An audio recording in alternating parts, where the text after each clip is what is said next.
मैं पूछना चाहती हूं क्यों? आज तक हम चुप रहे हैं, हमारे परिवार का अपमान करते गए करते गए करते गए।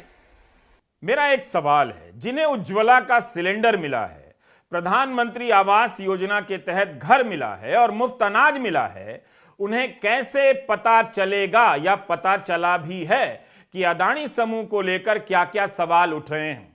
आपको याद होगा जब 24 जनवरी को हिंडनबर्ग की रिपोर्ट आई और अदानी समूह के कथित फ्रॉड को उजागर करने का दावा किया गया, तब कई निवेश संस्थाओं ने अपने निवेश पर फिर से विचार करने का आश्वासन दिया।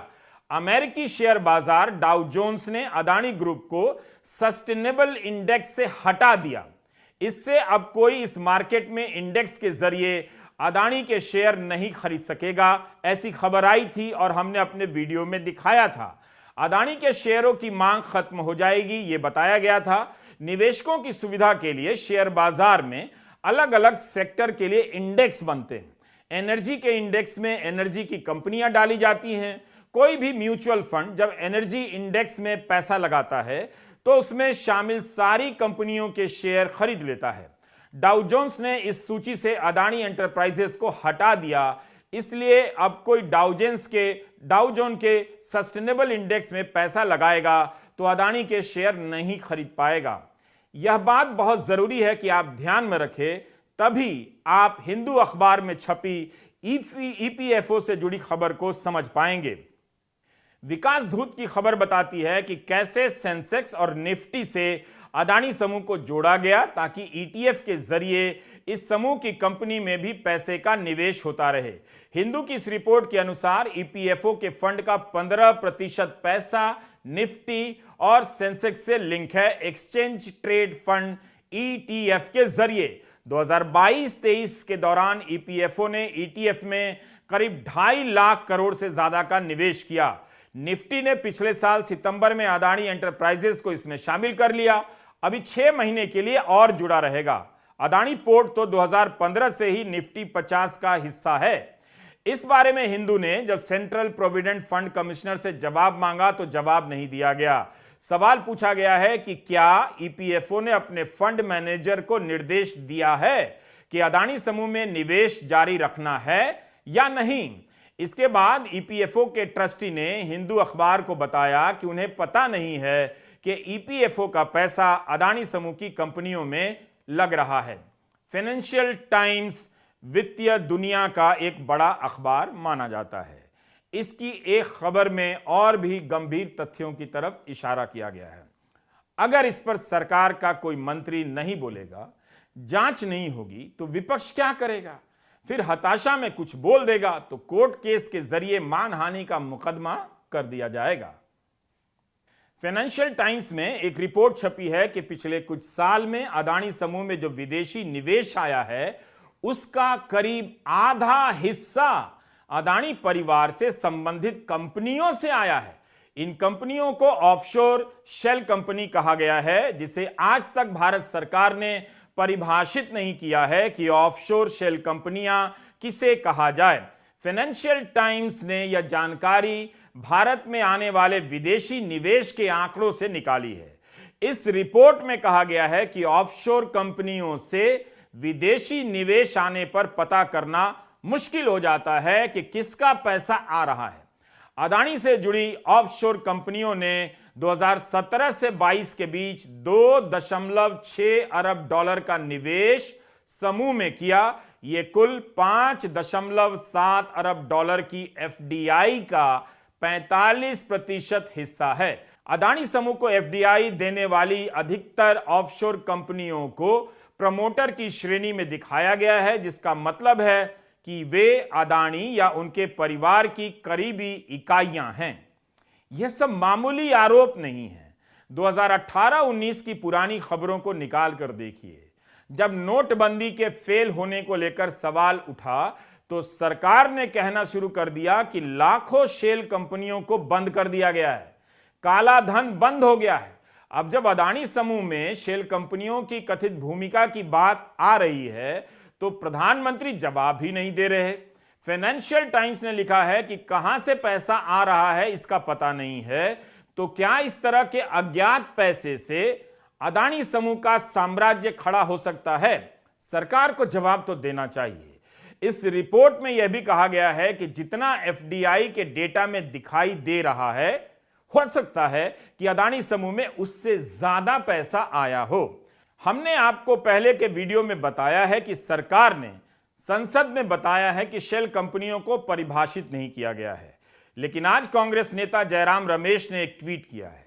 जयराम रमेश ने सरकार की तरफ से जारी प्रेस विज्ञप्ति दिखाते हुए कहा कि 8 जून 2021 को सरकार ने शेल कंपनियों को खतरा बताते हुए उन पर बने टास्क फोर्स की गतिविधियों पर प्रेस विज्ञप्ति जारी की है।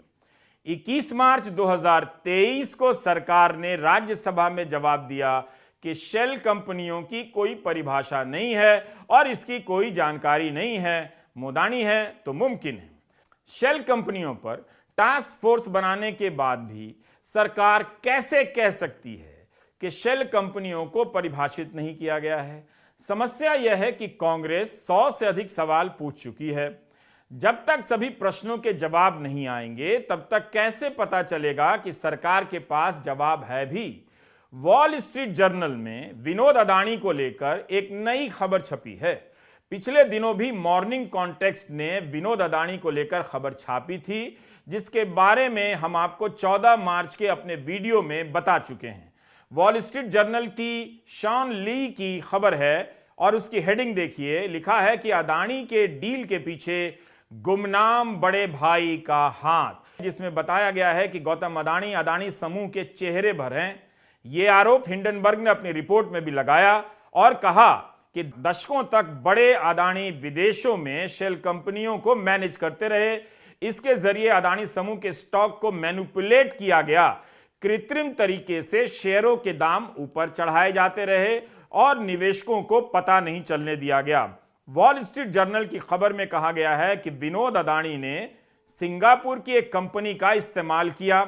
इसके जरिए ऑस्ट्रेलिया में अदानी की खनन कंपनी के हिसाब किताब को मैनेज किया गया ताकि किसी को पता न चले कि कंपनी घाटे में है।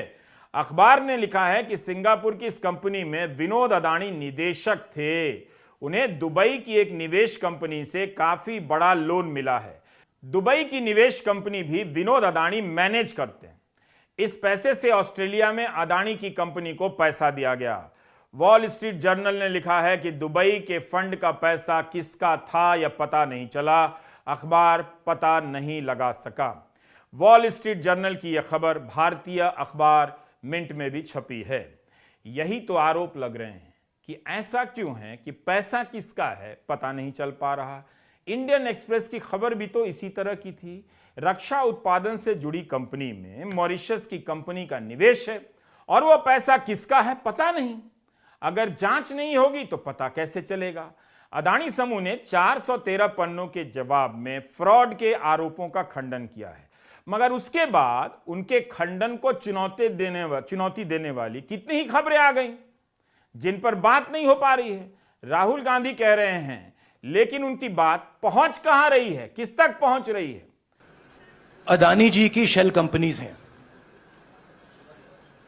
अदानी जी की शेल कंपनीज हैं, उसमें 20,000 करोड़ रुपया किसी ने इन्वेस्ट किया। अदानी जी का पैसा नहीं